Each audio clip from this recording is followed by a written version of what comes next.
Oi, o Ciência Sul está começando agora. Hoje é Dia Internacional do Café, a segunda bebida mais consumida pelos brasileiros, perdendo apenas para a água. Pela manhã, depois do almoço, no lanchinho da tarde, lá está o cafezinho. Mas ele também tem seus dias de vilão. Vamos conversar com a nutróloga Alice Amaral e saber sobre os benefícios e os malefícios do café. Será que a gastrite pode ser afetada pelo café? É o que dizem, né? Para explicar tudo para a gente sobre a gastrite, uma inflamação que causa dor e queimação, vamos conversar com um dos maiores especialistas nesse assunto, o gastroenterologista Flores da Cunha. Jovens endinheirados vivendo uma noite que não acaba nunca, emoldurada por belas paisagens do Rio de Janeiro. Esse é o ponto de partida do filme A Frente Fria que a Chuva Traz, de Neville de Almeida. O filme que traz sexo, drogas e conflitos dos jovens marca a volta do cinema marginal do Neville. Mulheres à beira de um ataque de nervos é o musical que traz o ator Juan Alba de volta aos palcos. O espetáculo conta a história de 3 mulheres com problemas amorosos. A comédia é uma adaptação do famoso filme do Almodóvar e tem tradução e direção assinadas por Miguel Falabella. A história do samba, suas diversas formas, estilos, andamentos, estarão sendo mostrados no projeto Na Batida do Samba, criado e dirigido pelo escritor jornalista Haroldo Costa. Vamos conversar com Haroldo e saber mais detalhes sobre esse projeto. Para a realização desse programa, contamos com a participação de vocês, nossos debatedores fixos, por e-mail, Instagram, Twitter e Facebook. Vou começar falando da gastrite. A gastrite é uma inflamação da mucosa do estômago, é isso? Isso, a gastrite é uma inflamação da parede do estômago que a gente chama de mucosa, né? Tem várias causas e hoje em dia acho que todo mundo tem uma, né? Basta acordar de manhã e ler o jornal, né? Mas acho que até pelo Dia Internacional do Café, pela presença da doutora aqui, vale a pena comentar principalmente os agentes causadores mais comuns, né? A bactéria que hoje todo mundo já conhece, o Helicobacter pylori, que é uma bactéria que tem um poder de se manter no estômago, é a única que tem essa capacidade de ficar num meio ácido, inóspito, e causar com isso um bloqueio àquela barreira normal que existe de proteção do estômago, causando a penetração do ácido e a gastrite. Determinados alimentos, o fumo, enfim, o estresse, várias coisas estão relacionadas à gastrite, e o diagnóstico da gastrite, embora seja endoscópico, seja feito na endoscopia digestiva, principalmente, porque você precisa de uma biópsia para confirmar isso, é feito muito facilmente clinicamente também, né? Os sintomas são muito característicos. É uma dor geralmente no andar superior do abdômen, embaixo, como a gente chamava, a boca do estômago, né? Como a gente chama.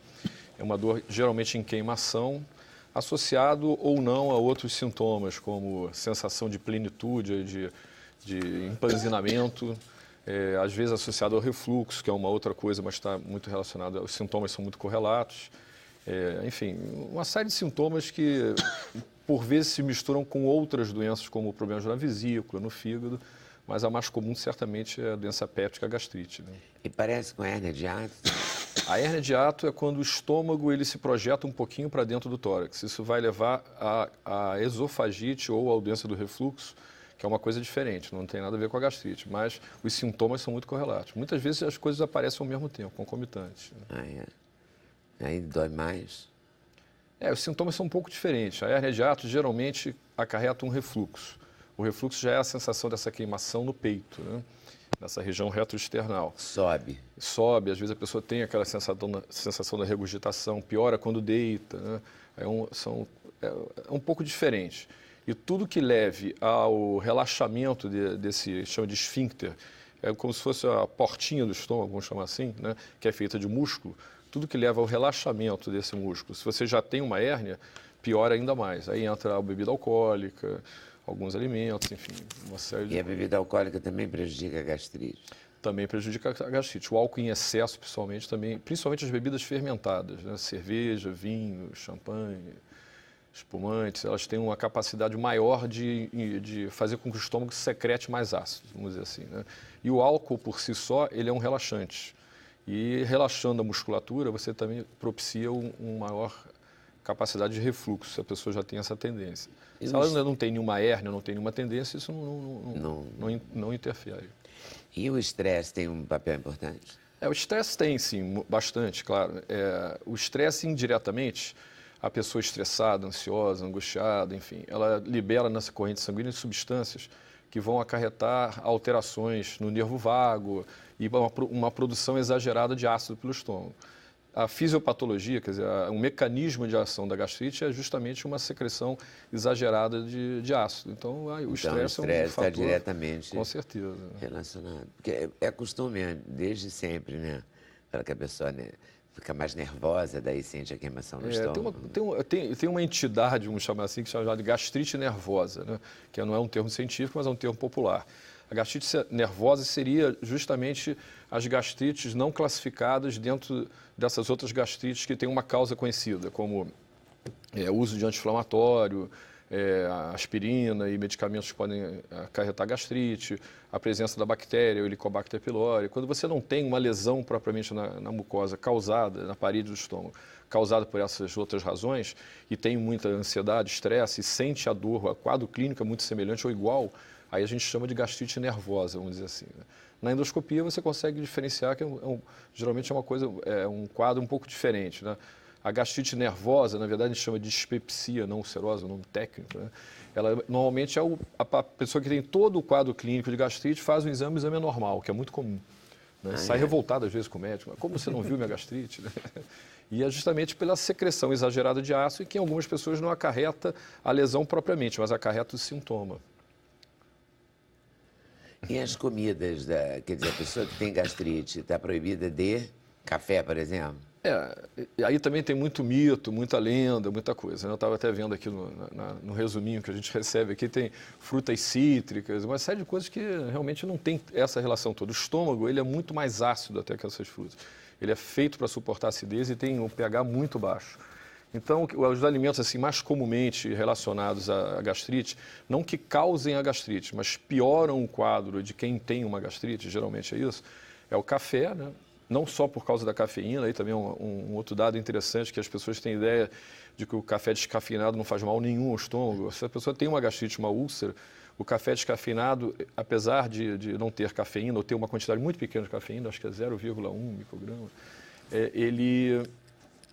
ele tem outras substâncias proteicas e outras na conformação dele que também podem irritar o estômago. Refrigerante também? Refrigerante também, principalmente à base de cola, né? Porque tem cafeína, né? Que é Coca-Cola, enfim, todos esses... Então, até os remédios para dor de cabeça. E por causa do gás, né? Tem muita química, tudo que tem muita química, todo alimento conservado, embutidos, com conservantes e aromatizantes, toda essa química agride o estômago. Então, o próprio chiclete, né, bala, tudo isso é uma forma de agressão. Porque então, a química... se ele já está ferido, teoricamente, a mucosa já estaria...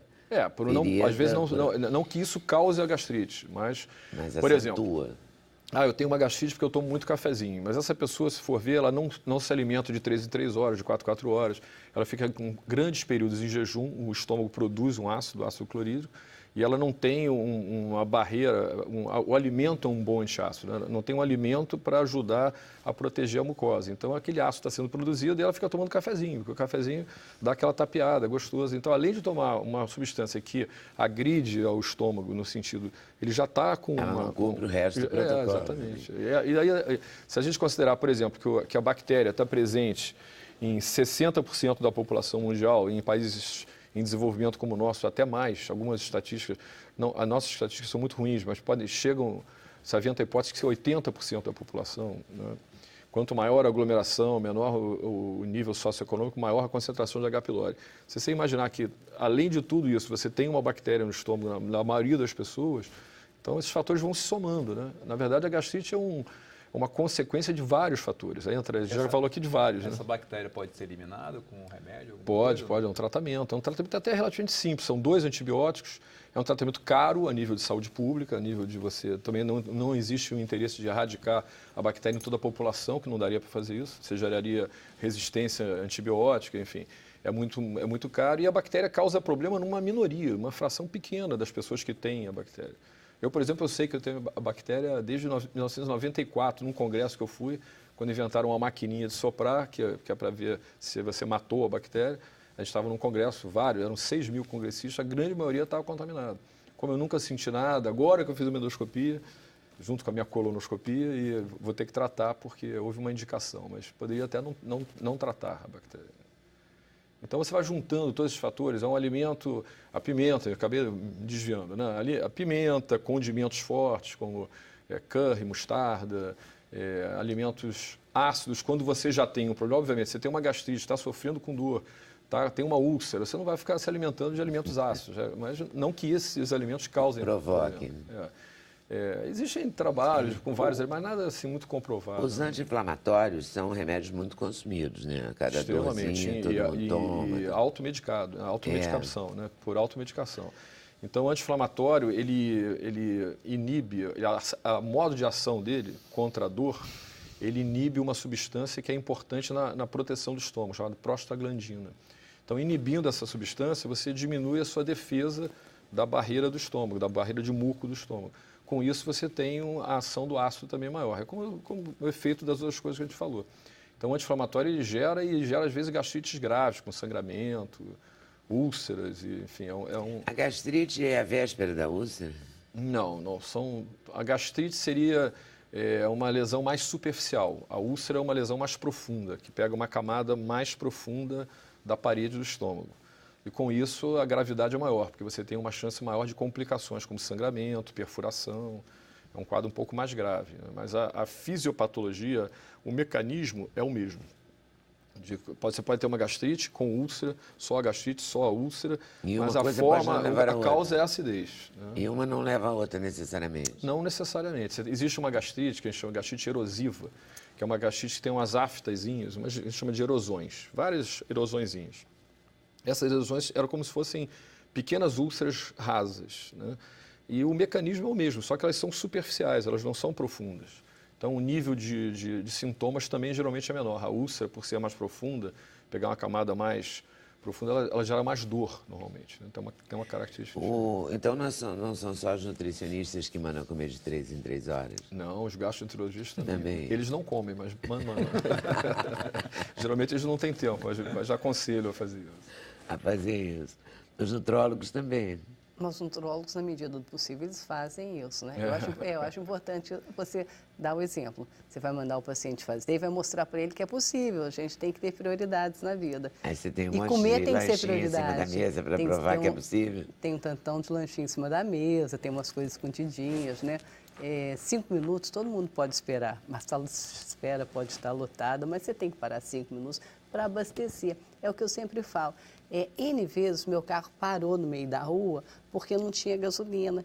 E ele não queria saber se eu tinha compromisso, se eu tinha que trabalhar, se tinha um tantão de gente me esperando. Se eu não puser gasolina no carro, ele não vai andar. O meu corpo é uma máquina que, se eu não abastecer, ela não vai funcionar, ou então vai funcionar precariamente. Eu tenho que priorizar isso, né? Então, eu, enquanto nutrólogo, eu procuro priorizar isso e nutrólogos falam isso, mas e vender essa ideia, né, para os meus pacientes. Acho isso importante. Então, eu tenho uma oficina, né? Eu sou a oficina mecânica dos pacientes. É mais ou menos isso. Porque eu já vi consultórios de várias nutricionistas e alguns nutrólogos que têm várias opções de lanchinho, assim, para eles exemplificarem, né? Não, mas você pode levar isso na bolsa, isso na bolsa.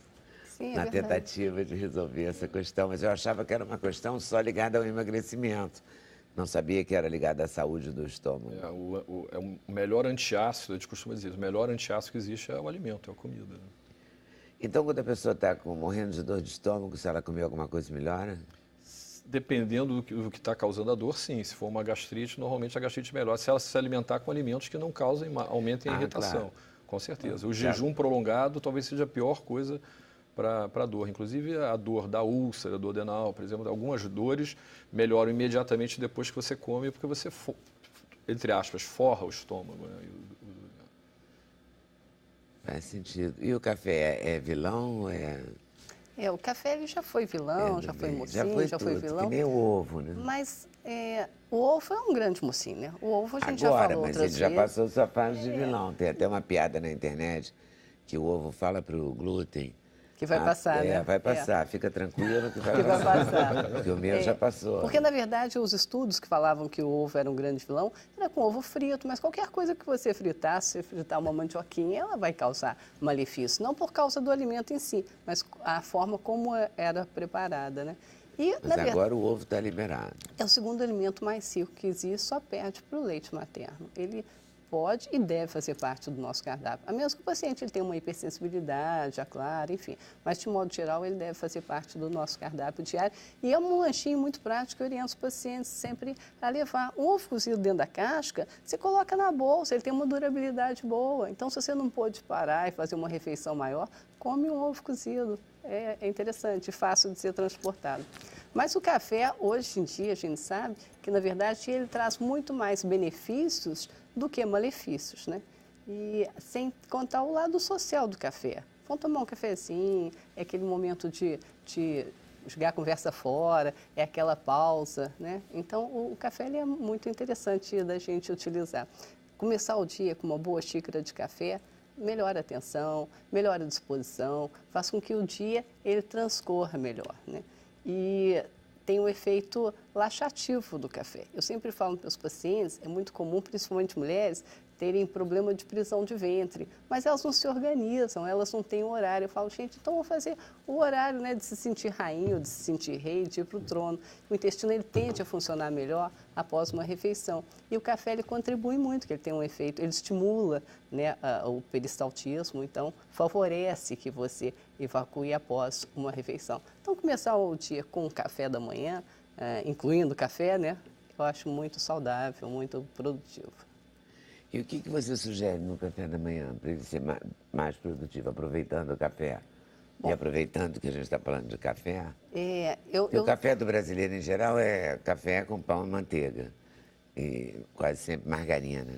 Porque também é outra que durante anos se falou que era melhor que manteiga. Mas na verdade hoje em dia a gente já sabe que não é, né?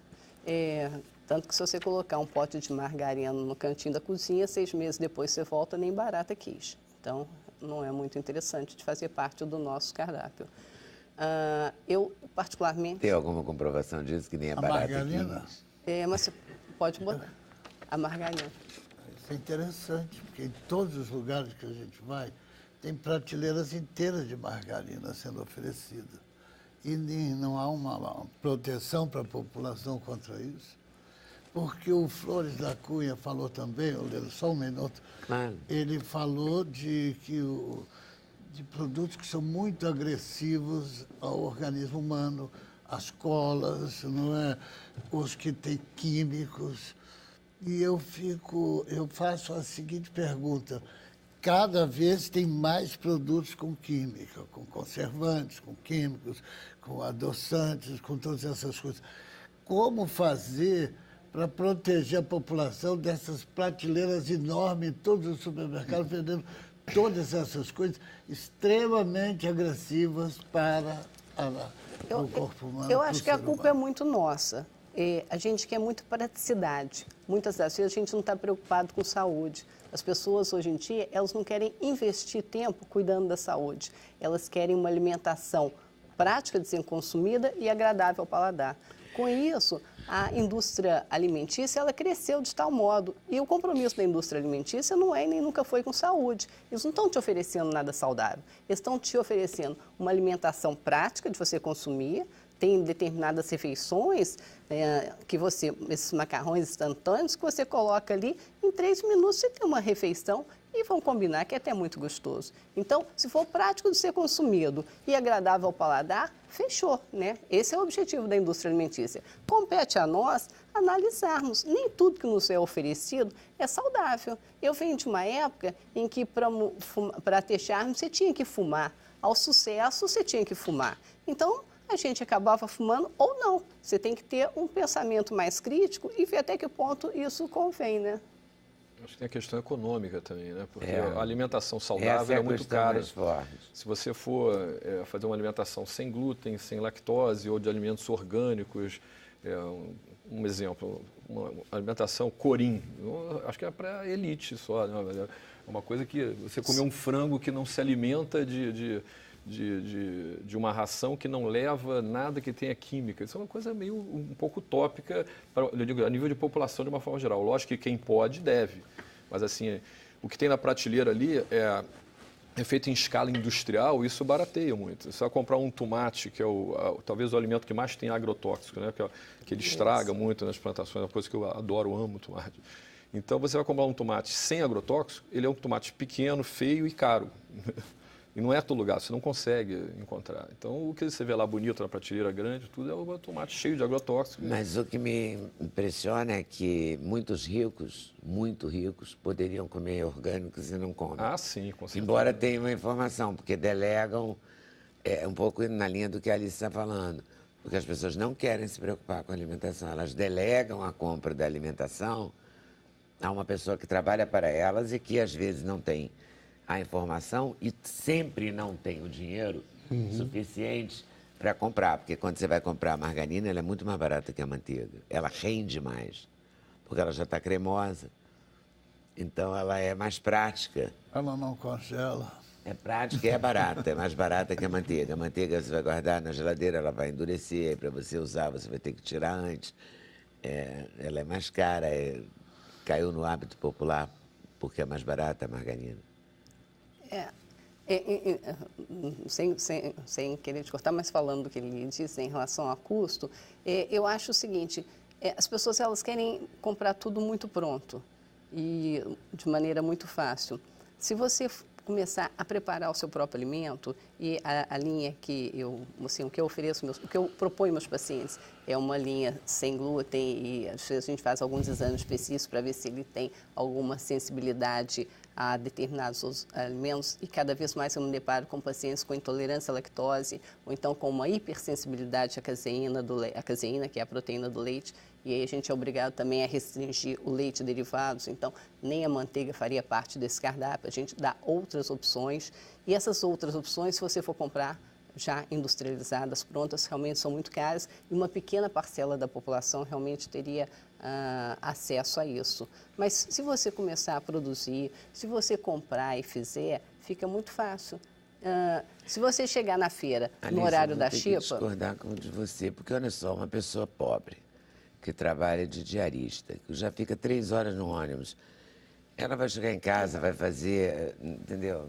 Ela vai comer o biscoito que vende no trem, R$1, entendeu? É porque é muito caro se envolver com a alimentação. Mas eu não estou dizendo que não deva ser envolvido, entendeu? Mas até eu me envolvo, faço minhas compras e tal. Mas que o tomate é mais caro, então se você tiver que fazer uma opção, é melhor você comprar a laranja não orgânica e o tomate orgânico. Às vezes você tem que fazer jogadas também, entendeu? Porque tudo que é orgânico também estraga mais rápido. Sim. Você tem que ter mais tempo para ir repetidas vezes ao supermercado. Você não pode ir uma vez por semana. Mas eu não estou nem falando do orgânico, tá? Eu estou falando do industrializado. E até mesmo porque eu já vi pesquisas mostrando que mesmo o alimento, ele estando tão contaminado, com agrotóxico, pesticida e tudo... Né? E tem algumas coisas que a gente usa, por exemplo, uma solução de iodo a 2% que você coloca de molho ali e torna esse alimento quase que orgânico, que é questionável, mas eu já... Iodo, claro. Iodo. A 2%. Você coloca uma colherzinha de chá em 1 litro d'água, deixa ali de molho no escuro e depois você pode consumir e ele tira muito do agrotóxico do pesticida. Peraí, estou interessadíssima nisso. Não, porque aquele cloro que a gente compra em líquido, no vidro, no pote, ou aquele que a gente compra em comprimidos. Esse tira menos, aí que eu vou chegar, ele tira menos o agrotóxico do alimento, porque ele tira ele tira alguma coisa, mas não tira tudo. Sim.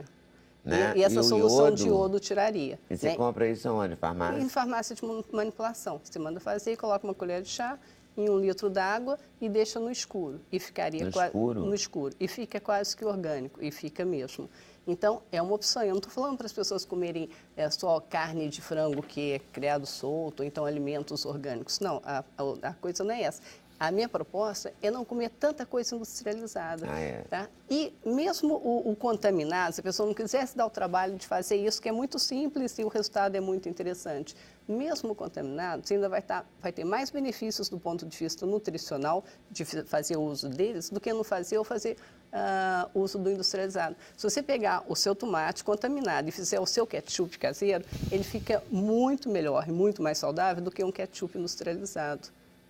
A pessoa ela trabalha o dia inteiro, ela é diarista, aquele biscoitinho de R$1 que é vendido no trem é muito gostoso, mas mais tarde ela vai ter um custo muito grande com isso. Então ela pode cozinhar uma mandioca, gente, fazer o que o pessoal na roça faz, na roça eles não têm tanto acesso, eles não vão lá com as marmitas e carregam aquela comida, é muito mais saudável e vivem melhor e adoecem menos, têm uma qualidade de vida melhor. Então quem não investe tempo cuidando da saúde vai ter que perder tempo tratando doença. A gente tem que saber como a gente quer utilizar o nosso tempo. Tá? Eu não estou falando assim em condições ideais, porque tem determinadas regiões que você não tem nem acesso a tanta coisa, tanto aparato. É o dia a dia dentro do que você tem.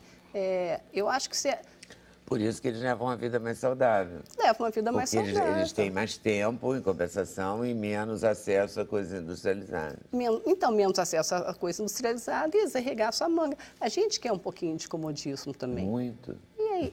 Não é um pouquinho. Mas você falou que a gente não podia fugir do assunto. Eu vim aqui falar do café. Não, a gente pode volta. Eu queria fazer uma pergunta sobre o café que me falaram uma vez. Uma época, a cafeína não estava me fazendo muito bem e tal. E aí eu conversei com uma pessoa sobre café descafeinado. E aí eu falava assim, eu não estou podendo tomar café expresso porque tem muita cafeína. Eu falei assim, não, o café expresso é o que tem menos cafeína. É por isso que o americano toma café aguado, porque o café... quanto mais você passa água no café, mais cafeína ele tem. Isso procede? Quanto mais passa... Confesso. Porque ele falou assim que o americano toma aquele café meio horrível, ralo, porque ele tem muita cafeína. Tá, né? Quanto Eu mais acho que é pela mais quantidade. cafeína... E quanto menos café, o café expresso, por exemplo, tem menos cafeína do que esse café coado, porque acredito que seja pela quantidade, e não pela quantidade de cafeína que tem no café expresso, por ser mais... O café descafeinado não é uma coisa boa da gente fazer uso. O café em si ele é muito bom, porque além da cafeína ele tem outras substâncias também, que tem um poder antioxidante, age contra radicais livres, enfim. E a quantidade de cafeína vai depender do tipo de café, da concentração, de uma série de fatores, né? Sobretudo de quantos cafés você tomar. Sobretudo de quantos cafés Mas você tomar. O que eu achei nessa pergunta curioso, dele, o café expresso é pequeno também. E o outro café num copo duplo. Fica o dia inteiro, fica horas tomando aquele café. Aqueles americanos, aquele copão de café, um cafezinho é um copão, né? Será que é por isso? Então, americano ele falou que o café expresso tem menos cafeína do que um café normal. Procede? Confesso que eu vou pesquisar e depois eu te informo. Eu vi isso de uma pessoa que trabalha com café, eu falei, nossa, isso é interessante. Aí fiquei com essa dúvida na cabeça e nunca Talvez seja pela mesma razão que o descafeinado, o processo para você tirar a cafeína do café é um processo químico elaborado que você perde não só a cafeína, como uma série de coisas boas que ele tem. O café tem sódio, tem cálcio, tem lipídios, tem vitamina B, tem uma série de coisas que você perde muito. Então, o café descafeinado, ele tem menos vamos dizer assim, ele perde também as qualidades dele, como café, nutrientes, como antioxidante. Mas também tem menos o resto. Exatamente. Ele tem menos cafeína, muito menos, mas também perde o resto. Talvez por isso esses cafés tipo Nespresso, que a gente está chamando aqui, mudando o nome, ele... Três Corações, ele tem um processo para ser elaborado daquela forma que talvez também perca cafeína como outras coisas também, não sei. Eu estou imaginando isso, né? Mas o café expresso mesmo, esse que é feito na máquina. Pois café expresso, aí pode ser aquele que a gente faz em casa na cápsula. Isso. Esse deve ser pior porque tem alumínio aquela cápsula. Se ficar, o bicho pega, escorreu, o bicho come. Sem dúvida, né? Eu acho, que por tudo que nós já ouvimos aqui, a gente viu que o compromisso da indústria da alimentação não é com a saúde do consumidor, não é? É com o lucro. É com lucro. Ah, é? Então, a gente vai ter que desenvolver muito as informações para os usuários, né? Para as pessoas se precaverem mais. O que nós estamos vendo aqui nesse programa, que é extremamente interessante, são essas coisas de quantos riscos uma pessoa corre, uma criança corre num supermercado com centenas de produtos que são agressivos à saúde. É verdade. E a gente vê que realmente não há nenhum compromisso com o bem-estar social E as crianças, e pessoal. E as crianças são as mais atingidas, né? Porque Sem elas dúvida, que sofrem oferta verdadeiras para as crianças, lavagens cerebrais para consumir alimentos que, do ponto de vista Exatamente. nutricional, não agrega nada e que são altamente nocivos à saúde. E a Isso publicidade... reforça além disso. Guimarães Rosa, né? Que viver é muito perigoso. Viver Porque é muito muito tomar café da manhã ficou perigosíssimo a partir da última meia hora. os últimos Passar 30 uma margarina no pão já virou. Ó, passar margarina Virou no um pão, suicídio. tomar café, aí vai em trauma, hein? Aquela piada, aquela história. À meia-noite, a velha com a faca na mão, passando a margarina no pão. E aí vai ter um outro agravante nesse café da manhã, que parecia tão inocente, né? Um pãozinho com Perigoso. uma manteiga ou uma margarina e um café. Aí vem o tal do adoçante. Hoje saiu uma matéria no Globo, acho que foi hoje mesmo, que chega essa hora eu já nem sei mais se eu li de manhã, se eu li ontem. Então, que diz que o açúcar é a nova cocaína, né? Agora está pesquisado pela universidade não sei do quê, que a nova cocaína é o açúcar. Então, Ah, sim, é. Como droga, né? Como droga. É mais famosa, mais consumida e mais agressiva. e liberada, do que a cocaína. inclusive, né? Liberada em muitos casos. Incentivada. Então, que se a nova cocaína é o açúcar, o adoçante também deve ser como a margarina e a manteiga deve também ser péssimo. Há um que a- pouco tempo atrás, Harvard mostrou um estudo onde associava, né, o uso de alguns tipos de adoçante, aumento de peso corporal e o desenvolvimento de diabetes. Então, a gente sabe que adoçante não é muito bom de ser utilizado, não. Não, que aumenta o peso, eu não tenho dúvida, porque eu só uso adoçante. Agora, isso é por experiência própria. Agora, eu queria saber se um é melhor que o outro. Porque também li uma pesquisa de um moço da USP essa semana, agora na Folha de São Paulo, dizendo que a sucralose é péssima. Porque já foi o ciclamato, lembra, né? Já foi a sacarina, agora é a sucralose o da vez. Aspartame, Então, o aspartame tem algum bom? Não, a stevia que eu recomendava A até stevia pouco tempo é atrás, o sabor é agradável, mas eu andei vendo uns trabalhos recentes onde condena o uso dela. Eu sugiro que não use nada. Principalmente o café. Quem gosta de café, tome ele puro, para você saborear, né, sentir o sabor Você do toma café. puro? Puro. Eu acho valentíssima a Eu, pessoa também, que toma eu admiro muito. Admiro porque profundamente. Aí O você pode açúcar, ele sentir, tira tira o sabor café, do alimento. Eu tomo adoçante, a Mary adora sem nada. Eu A tomo Mary toma adoçante. sem nada. Neville toma café com Tomo adoçante. com açúcar. adoçante. E sei que no adoçante tem agentes cancerígenos fortíssimos. Cada vez tomo menos. É ou não é? Somos O os sobreviventes. Né? Somos, como diz o Guimarães, né, que está vivendo, está cada vez mais perigoso Mais difícil. Se Guimarães vivesse hoje, eu diria viver é muito mais. mais perigoso. do que era. Viver faz mal à saúde. Com certeza. Você recomenda qual agora, Bom, então? então a gente tem o açúcar mascavo, demerara, cristal, refinado e o confeiteiro. Quanto mais aqui, mais processado, menos nutrientes. O mascavo, teoricamente, seria o melhor. Mas eu andei vendo uns trabalhos mostrando que ele tem E vindo o muito mascavo? contaminado com fungo. Atualmente, o que eu oriento, se o paciente ele não é diabético, se ele não tem uma restrição maior ao uso do açúcar em si, o demerara. E Demerara o e- algarve. Também é interessante. É? Qual? E a rapadura? Algarve. É um É tipo de mais ou menos a adoçante. mesma coisa. Conheço, A gente toma mas eu café não com usei. rapadura. Rapadura. É bom. O ideal é, na medida do possível, você fazer o uso do alimento líquido sem nada. Né? E usar... Mas esse estudo da USP dizia que era no líquido quente. Tipo, no mate gelado, ele não faria o mesmo mal, a sucralose, que no alimento quente, que no café ou no chá. Chá, aquele chá de infusão que a gente toma no inverno, quando há inverno.